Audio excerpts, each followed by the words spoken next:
Pessoal, beleza? Meu nome é Diego Campos e a aula de hoje é sobre Egito Antigo. Bora lá aprender mais um pouco? Bom, pessoal, o Egito ele está situado num continente que a gente conhece como África, né?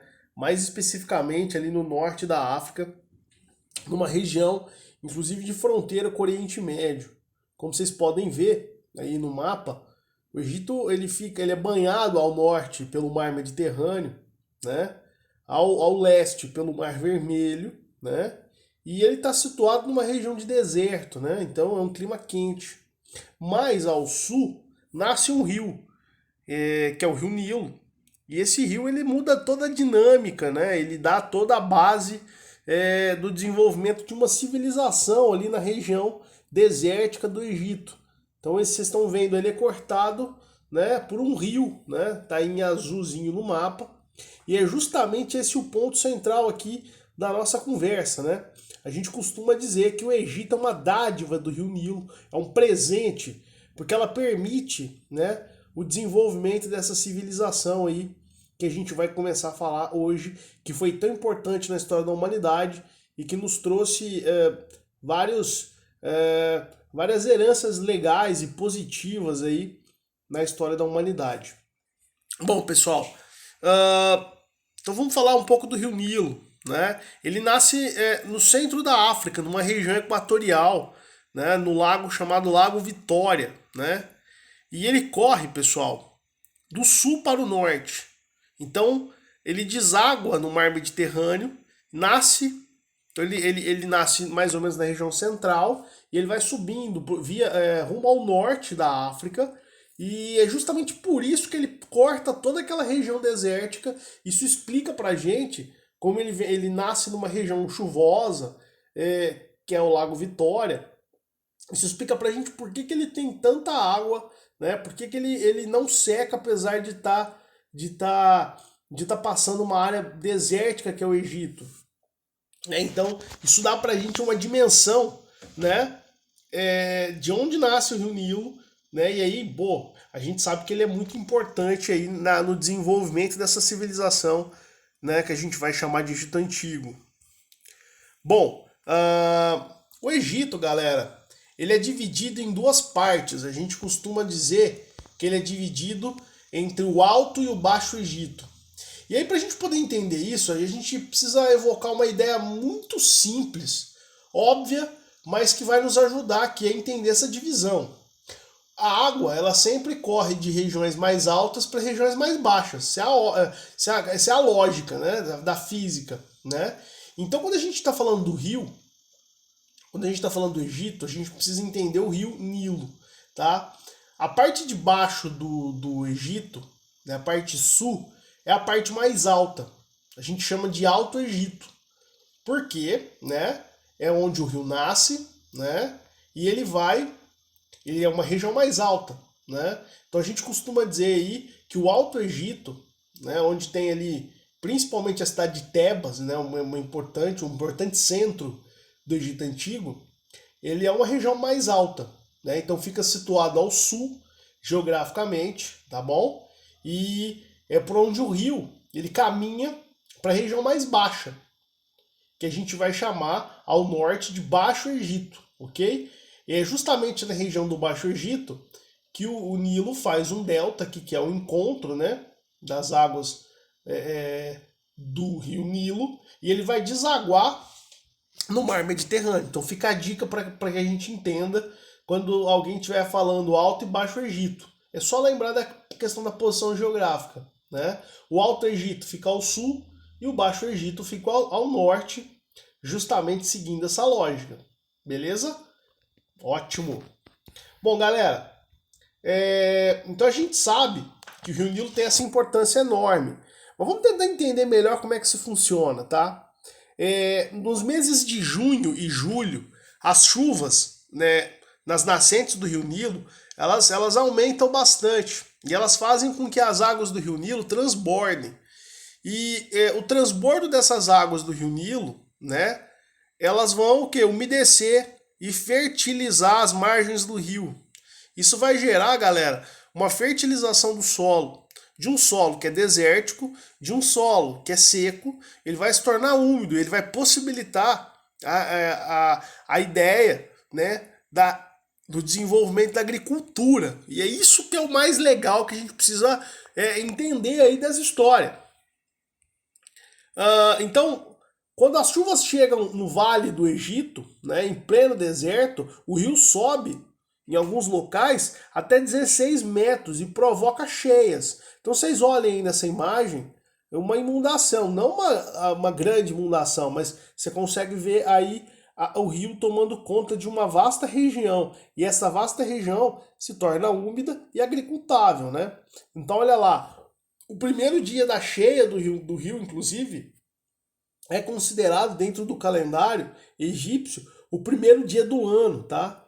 E é mais ou menos por volta de outubro que o rio volta ao seu leito normal, né, deixando as terras enriquecidas com lodo que ele transportava, né, com a fertilidade, né, com a umidade necessária para a gente poder, ou no caso os egípcios, plantarem. Né? Isso é muito interessante. Isso explica como é que uma civilização no meio de um deserto, né, pode prosperar, e prosperou tanto assim, né, a ponto da gente hoje estar estudando os caras aí, porque eles realizaram alguns feitos bem interessantes. Bom, galera, além da agricultura, eles usavam, obviamente, né, para poder as águas do Rio Nilo para beber, para pescar e também para transporte, né? Então era muito mais fácil você fazer um barquinho e usar o Rio Nilo para transportar mercadorias e pessoas do que andar pelo deserto. Então o Rio Nilo era um vetor, ele é uma fonte de vida, né? Você percebe que o Rio Nilo é o centro da vida lá no Egito Antigo, tranquilo?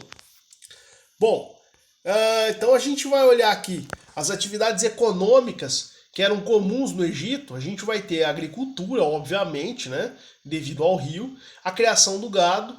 E quando a gente fala da criação do gado, ela também fica restrita às regiões próximas ao rio por uma questão óbvia, né, a questão do pasto e até da água que esse gado teria acesso por meio do rio. E para poder aumentar a área agricultável, para aumentar a área econômica no Egito, os egípcios construíram os tais canais de irrigação ou barragem, que nada mais é, pessoal, do que construir caminhos, né, para que levasse essa água a regiões mais distantes do rio, né? E você cria também reservatórios de água, justamente para armazenar essa água, né, em regiões mais distantes, em épocas de seca. Então, o rio, perceba, ele tem uma importância enorme aqui para essa civilização, para esse povo. Outras atividades importantes aqui, além da pesca, a gente pode destacar o artesanato. A gente vai ter um artesanato bem interessante no Egito Antigo, né? Que é a produção aí de olaria, de cestaria, de metalurgia, né? O metal já era uma ciência muito explorada no Egito Antigo. Você percebe já os exércitos egípcios, os temíveis, né, soldados egípcios, eles eram todos equiparados com armaduras e armas de metal, tá bom? A gente vai ter a produção de vidro. Isso é muito interessante, que o vidro ele tem uma produção voltada e tem como matéria-prima areia. Então os egípcios tinham isso muito, né? Eles vão no deserto, né, com uma grande quantidade de solo arenoso, o que possibilitou esse desenvolvimento do vidro, tá? Que hoje é um utensílio muito comum. A construção naval, que é a construção de navios, né, que eram utilizados no rio, né, mobiliários e o comércio, porque a agricultura no Egito ficou tão forte, que eles começaram ao quê? A exceder produtos, né? O que é exceder produtos? Você produz mais do que consome, e aí por isso o comércio começa a fazer sentido. E é justamente o transporte pelo rio, né, por barcos, que vai ser a base aí do comércio no Egito Antigo. Pessoal, é importante citar que na economia do Egito Antigo vai ter a predominância de um modo de produção que a gente chama de modo de produção asiático. É fácil entender. O que vocês precisam saber em relação a isso É que o faraó, aqui nesse caso, ele era o dono de todas as terras, né? Ele era uma entidade aí acima de tudo, ele era um deus vivo. E aí, pessoal, como ele controla e organiza as terras, né? É todo o excedente, ou seja, toda a produção agrícola, toda a comida é levada ao faraó, ele guarda os grãos, né? E ele divide para as pessoas de acordo com a posição social e com a importância para a sociedade egípcia, tá bom?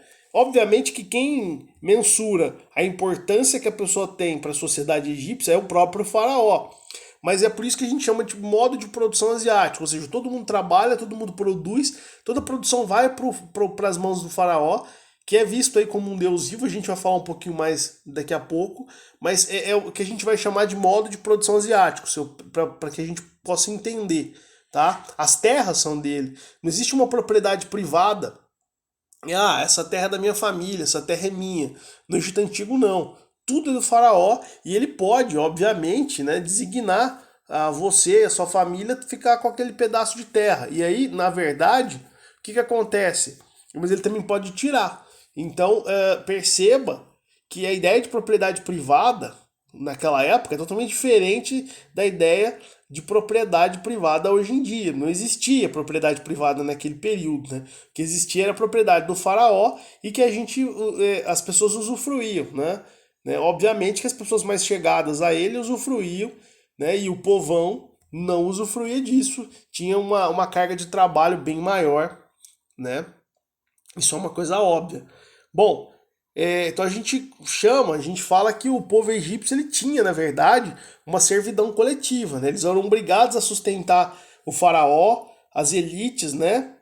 Pagando tributos na forma de trabalho, mas também nos bens, né? Ou seja, doando uma parte da produção, pagando em dinheiro.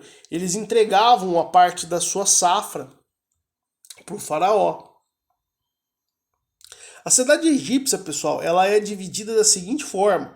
Essa pirâmide nos dá uma ideia bacana aí para a gente poder entender. O faraó ele está no topo. O faraó, para a gente poder entender melhor, ele é um deus vivo, né? O faraó é considerado um deus vivo dentro da sociedade egípcia. A família do faraó logo abaixo, né? Então, esse deus vivo, ele é muito mais do que propriamente um rei, né? Ele é um rei, ele é um imperador, mas ele também é um deus vivo. Então, na verdade, é um poder sobrenatural o que ele tem. A gente tem os nobres, são as pessoas importantes que ajudam aí na governança do faraó, né? Eles têm cargos de administradores de terras, chefes militares, são pessoas bem nascidas no sentido das famílias, né? Das famílias mais antigas aí e que tem, digamos assim, a simpatia do faraó. A gente tem depois os sacerdotes, e aí é legal a gente pensar, né? Se o faraó é um deus vivo, obviamente o sacerdote tem um poder importante nessa sociedade. O sacerdote que organiza a vida religiosa. Ele toma conta dos templos religiosos no Egito. E ele tem uma importância grande porque o povo escuta o sacerdote, porque o sacerdote acaba se tornando o porta-voz dos deuses, né? Então há um respeito muito grande à figura do sacerdote, né? Eles eram geralmente conselheiros do faraó, enfim. A gente tem depois abaixo os escribas, né? Quem que são os escribas? Eles escrevem, eles sabem ler, escrever e fazer cálculo. Poxa, mas qual a importância? Porque eles, junto com os nobres e com os sacerdotes, eram os únicos que sabiam ler e escrever. E eles registravam, né? Eles faziam um trabalho de registro administrativo do faraó. Esse registro podia acontecer tanto do ponto de vista da religião, escrever sobre a história dos deuses, deixar registrado aquilo que estava acontecendo, mas fazer cálculos, por exemplo, para poder fazer canais de irrigação, obras de engenharia e mesmo de registrar, né, a safra, a história, né, o conhecimento que os egípcios haviam descoberto. Então os escribas têm também um papel importante. Depois, pessoal, a gente vai ter os camponeses, que a maior parte da população trabalha na agricultura, eram obrigados a entregar partes do que produziam para o governo, né, na forma de impostos. A gente tem também aí nesse bloco os artesãos e os comerciantes. A gente tem, pessoal, também os escravos, que nada mais são do que prisioneiros de guerra. É importante a gente frisar isso. Escravidão no mundo antigo, e quando a gente está falando do Egito, a gente tem que entender como mundo antigo, como antiguidade, ele está relacionado à prisão de guerra, tá? Ele não está relacionado necessariamente à questão de cor, porque no Brasil a gente teve a escravidão negra africana, então muitas das vezes a gente acaba fazendo essa relação. Não tem essa relação no mundo antigo, tá bom? Então podia ser um escravo, qualquer um, de qualquer raça, de qualquer cor, tá? Desde que seja prisioneiro de guerra, tá bom? Esses escravos eles realizavam desde trabalhos domésticos até trabalhos brutos, pesados, como carregar pedras, por exemplo, para a construção das pirâmides e das obras arquitetônicas de engenharia que os egípcios fizeram no mundo antigo, e foram várias obras nesse sentido.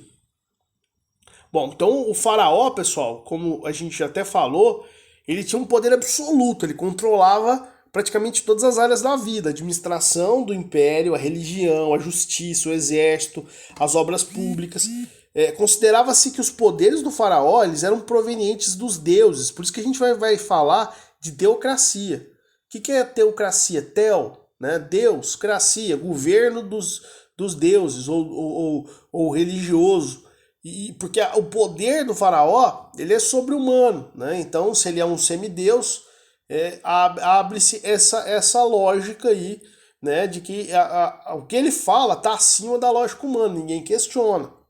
Então ele era um todo soberano, todo poderoso, considerado um deus vivo, era objeto de culto, né? Sua pessoa era sagrada, as pessoas entendiam que ele tinha uma autoridade absoluta, ninguém questionava, concentrava-se os poderes político e espiritual, né, do Egito, ocupava na hierarquia social, ele era filho de Amon-Ra, que é o deus Sol, a encarnação de Horus, o deus Falcão, por isso o governo é chamado de teocrático, né? E aí você vai ter aí toda essa lógica dentro do Egito Antigo. Bom, algumas curiosidades para a gente poder continuar a nossa aula.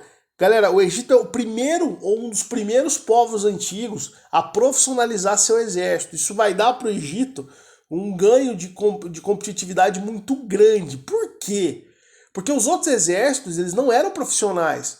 O que é um exército profissional? O cara é soldado, né, o tempo inteiro, né? Ele ganha para ser soldado, ele tem salário para ser soldado, a profissão dele é ser soldado. Os outros povos não tinham essa preocupação. Era normal nos outros povos, na maioria dos povos antigos, as pessoas terem sua profissão normal, vaqueiro, sei lá, professor, artesão, comerciante, e em épocas de guerra elas pegavam as armas e iam lutar. Mas perceba, não era a profissão delas. E aí os egípcios eles eram diferentes, eles profissionalizaram o exército, eles deram treinamento. Então eles equiparam melhor os seus soldados. Isso dá um ganho muito grande, porque o cara é soldado, ele é treinado para ser soldado. É diferente de um cara que às vezes tem uma outra profissão, não está acostumado com a guerra, e ir para a guerra do nada. Então isso deu pro exército egípcio uma diferença competitiva muito grande.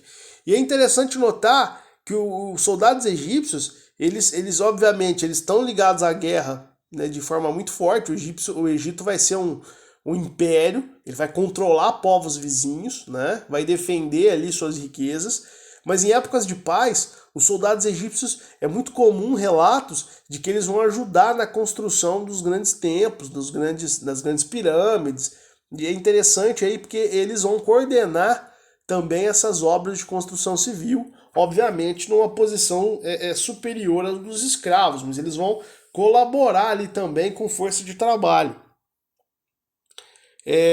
Como é que começou toda a história do Egito? A gente precisa lembrar aí que o Egito, pessoal, ele no começo era dividido por comunidades, que a gente vai chamar de nomos, tá bom? Essas comunidades, elas se espalharam desde o ano 4000, 4300, né, por todo o Rio Nilo, né? Eram pequenas aldeias aí chamadas de nomos, tá bom?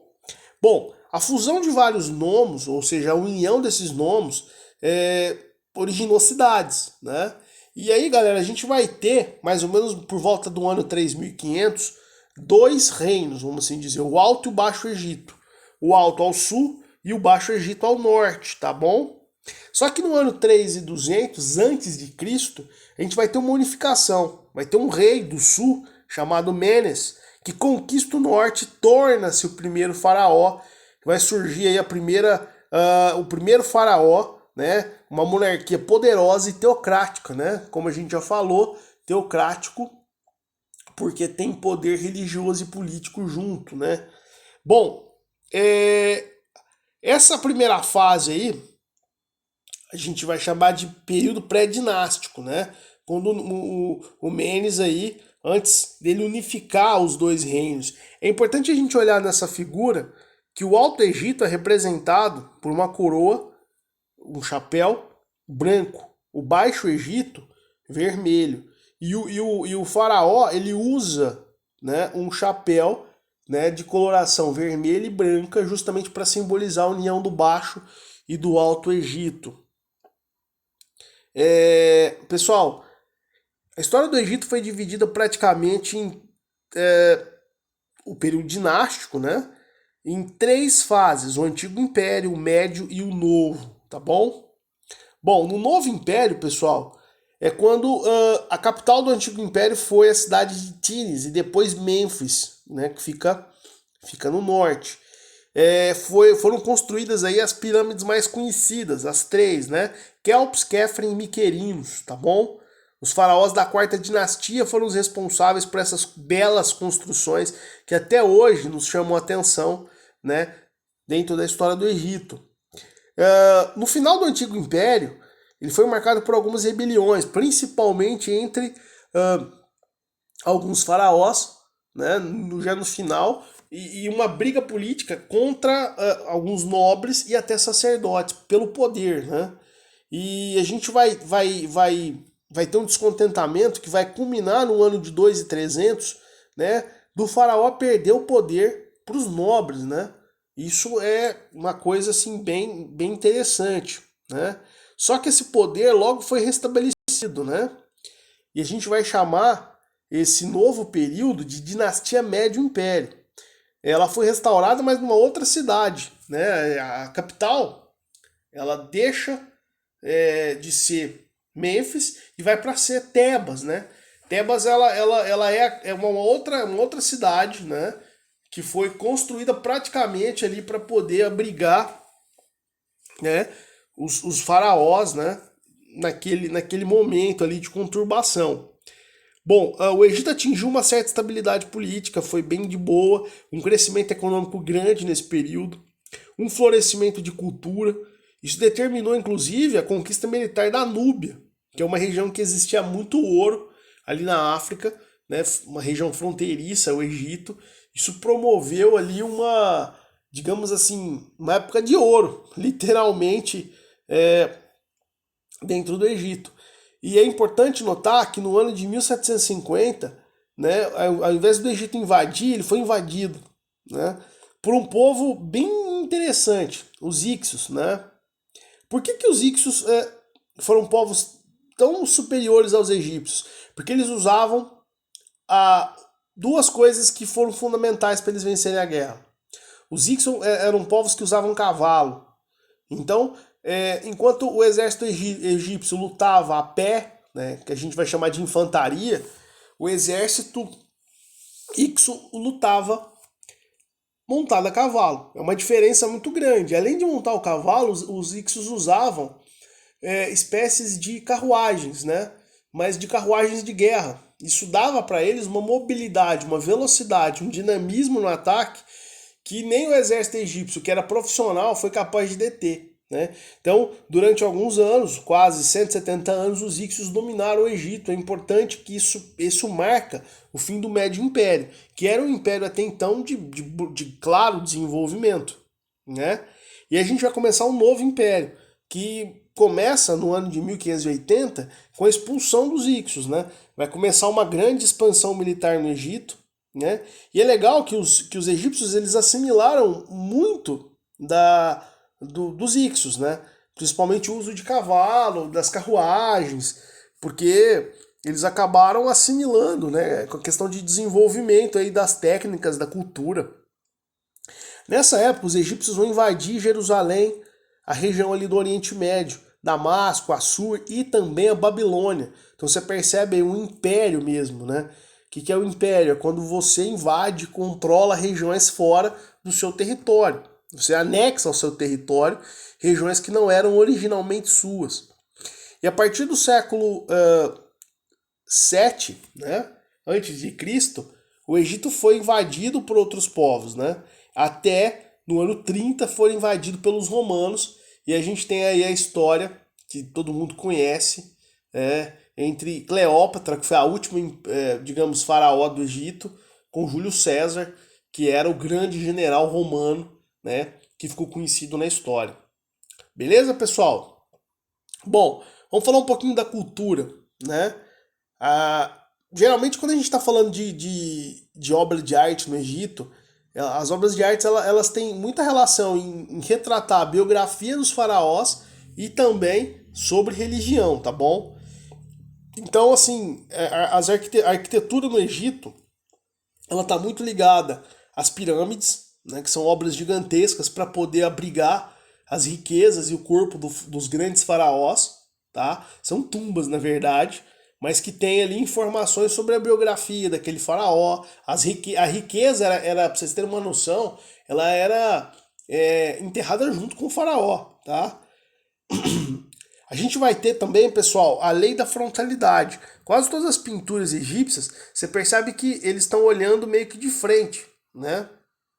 Isso é interessante. Ele é dividido, geralmente, o corpo em duas partes iguais. Você não tem uma distinção, às vezes, da cabeça ser menor que o tronco. É tudo mais ou menos igual. Você vê cabeças grandes, troncos mais ou menos da mesma proporção que o crânio, né? A gente vai ter também pinturas de afrescos, que são muito comuns no Egito. O que é pintura de afresco? É uma pintura na parede, tá? E muitas das vezes retratam um cotidiano, tá bom? A gente vai ter um desenvolvimento da ciência no Egito muito forte, principalmente ali na área da química, da matemática, da astronomia e da medicina, sim.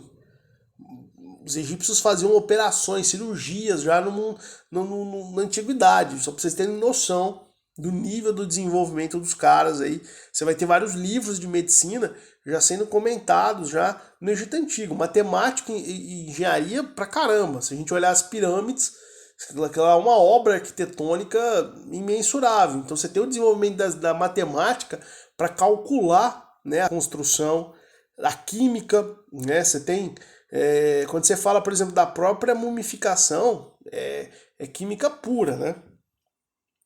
Bom, pessoal, eles usavam escritas, né? E a escrita egípcia a gente vai chamar de hieróglifa, né? São essas imagens que vocês estão vendo aí. Eles desenhavam por imagens, tá? E somente os escribas e os sacerdotes tinham acesso a essa escrita que a gente vai chamar de hieróglifo, que é que ficava geralmente nos afrescos, né? E boa parte aí das pirâmides que a gente foi estudar, a gente teve acesso, tá bom? Tem a demótica e hierática, que é são línguas simplificadas, mas elas não ficaram tão comuns assim à posteridade, né? Bom, a ciência no Egito Antigo, até para poder pontuar um pouco do que a gente já falou, a gente tem na química a manipulação de substâncias como arsênio, cobre, petróleo, sal, e vários remédios aí, a própria mumificação, né?